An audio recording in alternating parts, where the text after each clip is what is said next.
Tindakan Roy Suryo yang berusaha keras menggiring opini Gus Yakut melakukan penodaan agama tidak bisa diremehkan, tidak bisa disepelekan.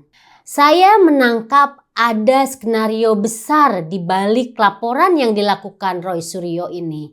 Pertanyaannya, apakah skenario besar itu?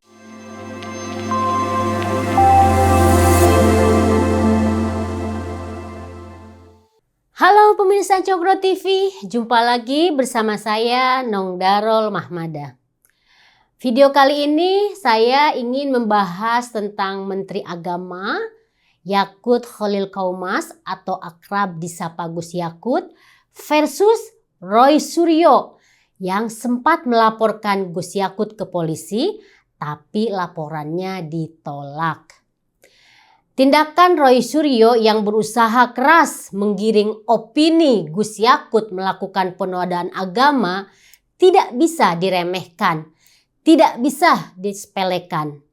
Ada dampak serius yang ingin ditimbulkan. Bayangkan saja, Menteri Agama dituduh melakukan penodaan agama. Ini tidak main-main. Saya menangkap ada skenario besar di balik laporan yang dilakukan Roy Suryo ini. Perbuatan Roy Suryo tidak bisa dilihat sebagai acak atau bagian dari tindakan sporadis saja. Kita bisa menangkap sebuah pola yang bisa menggambarkan kejadian itu dengan pola yang sama. Dan kita bisa menarik benang merah dari kejadian-kejadian sebelumnya. Pemirsa Cokro TV, sebelum kejadian pelaporan Roy Suryo, Kepala Staf Angkatan Darat, Kasad Jenderal Dudung Abdurrahman juga dituduh hal yang sama, penodaan agama. Kasad adalah pejabat tertinggi di lingkungan TNI Angkatan Darat, tapi diserang habis-habisan. Digoreng isunya dengan lapor sana-sini dengan tujuan menyerang kewibawaan TNI Angkatan Darat dengan menyerang langsung pemimpinnya. Padahal TNI adalah matra yang sangat disegani. Tak hanya level menteri dan kasad, level presiden pun seperti Jokowi juga tak sepi dari serangan dan fitnah. Difitnah keturunan PKI, antek asing dan aseng, dituduh melakukan kriminalisasi terhadap ulama dan benci pada Islam dan seabrek-abrek fitnah lainnya. Pertanyaannya, apakah skenario besar itu? Dugaan saya adalah ingin menciptakan konflik di Indonesia dengan isu SARA. Isu SARA adalah hal yang masih sangat sensitif di Indonesia, khususnya isu terkait agama dan suku. Satu sisi keragaman agama dan suku bisa membawa berkah dan membanggakan bagi negeri ini. Tapi di sisi lain bisa menjadi bencana dan ancaman kalau keliru mengelolanya. Sebuah buku yang sangat baik memotret bagaimana ancaman isu SARA bisa menjadi bencana dengan modus yang disebut sebagai head spin atau pelintiran kebencian. Buku ini, judulnya Head Spin ini, merupakan karya Serian George, pengajar di Hong Kong Baptist University yang terbit di tahun 2016 dan sudah diterjemahkan ke dalam bahasa Indonesia. Jadi pemirsa Cokro TV bisa membacanya. Kata kunci dari buku ini adalah dua hal. Pertama, pembahasan soal pelintiran kebencian atau head spin. Dan kedua, soal ketersinggungan atau kemarahan berdasarkan agama atau religious offense. Pelintiran kebencian atau head spin ini sangat berbahaya karena menggabungkan antara hate speech atau hasutan kebencian dan religious offense atau kemarahan, ketersinggungan berdasarkan agama yang digunakan oleh para entrepreneur politik untuk memobilisasi dan menyerang kelompok sasaran. Entrepreneur adalah istilah dari George. Artinya memang ada semacam wirausaha khusus yang memproduksi pelintiran kebencian itu untuk tujuan politik. George meneliti kasus-kasus pelintiran kebencian di 3 negara demokratis terbesar di dunia, di mana bertumbuh kelompok-kelompok intoleran dan sayap kanan keagamaan yang masuk ke area politik. Di India, ada Hindu sayap kanan dengan naiknya Narendra Modi sebagai PM India dengan partai BJP-nya. Di Amerika Serikat, ada Kristen sayap kanan dengan terpilihnya Donald Trump saat itu. Nah, di Indonesia dengan Muslim sayap kanan yang menjadi pelaku pelintiran kebencian.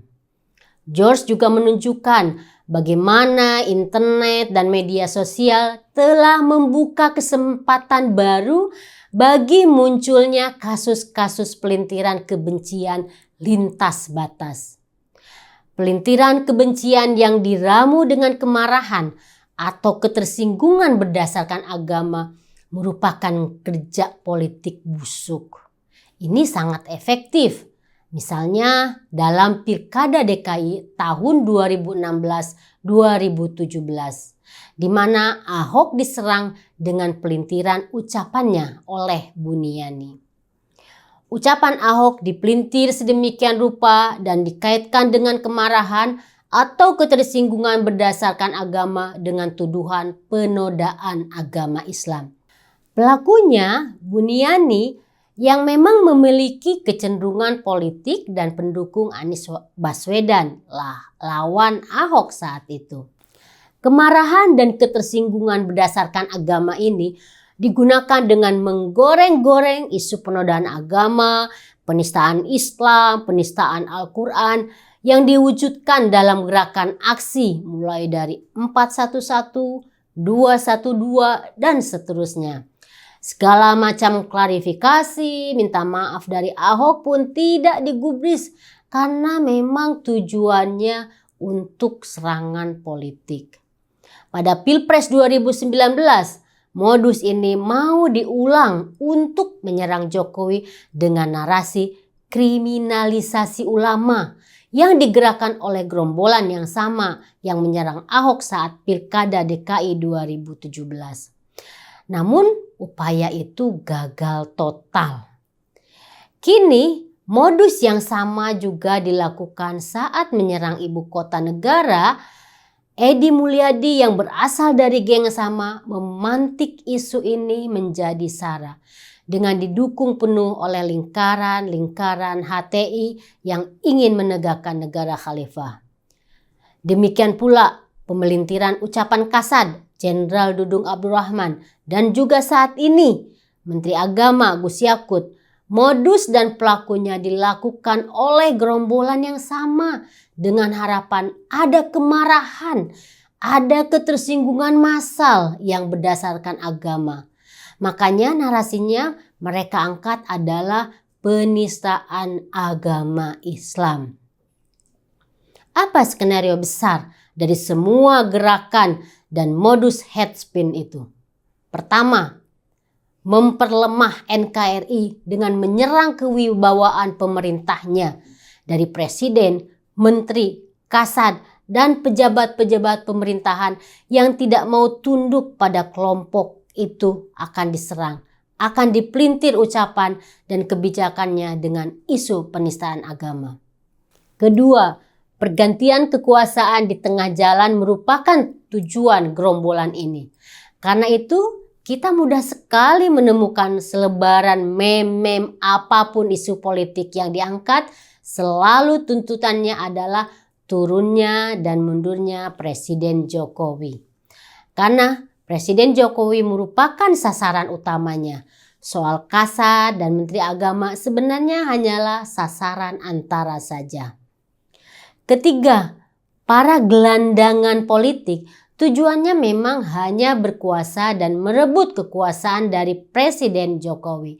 Namun mereka bekerja sama dengan komprador khilafah yang tujuannya tidak hanya merebut kekuasaan, tapi mengubah NKRI menjadi negara khilafah. Dengan dibubarkannya ormas-ormas radikal semacam HTI dan FPI, mereka memang tidak bisa bebas lagi di lapangan. Akhirnya, mereka fokusnya bergerak di media sosial dan opini publik.